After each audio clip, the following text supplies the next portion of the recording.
सेनगाव तालुक्यातील पूर्णा नदी पात्रातून बेकायदेशीररित्या वाळू उपसा करणारा टिप्पर सेनगाव पोलीस स्टेशननं पकडलाय। या कारवाईत पोलिसांनी लाखोंच्या मुद्देमालासह टिप्पर जप्त केलाय।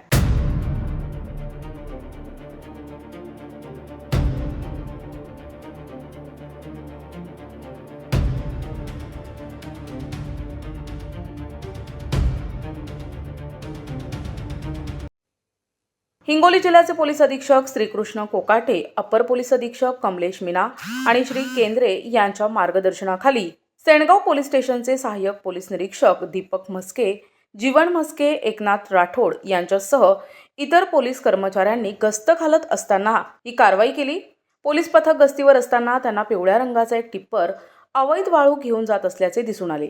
पोलिसांनी टिप्पर थांबवून विचारपूस केली असता चालकाकडे वाळू वाहतुकीचा कोणताही अधिकृत परवाना नसल्याचे निष्पन्न झाले। या कारवाईत पोलिसांनी 7,12,500 रुपये किमतीचा मुद्देमाल आणि टिप्पर जप्त केलाय। या प्रकरणी आरोपींना ताब्यात घेऊन कायदेशीर नोटीस देऊन सोडण्यात आले आहे। या धडाकेबाज कारवाईमुळे अवैध वाळू उपसा करणाऱ्यांचे धाबे दणाणले असून पुढील तपास सेनगाव पोलीस स्टेशनचे बीट जमादार थिटे करत आहेत। प्रतिनिधी महादेव हरन, NTV न्यूज मराठी, सेनगाव, हिंगोली।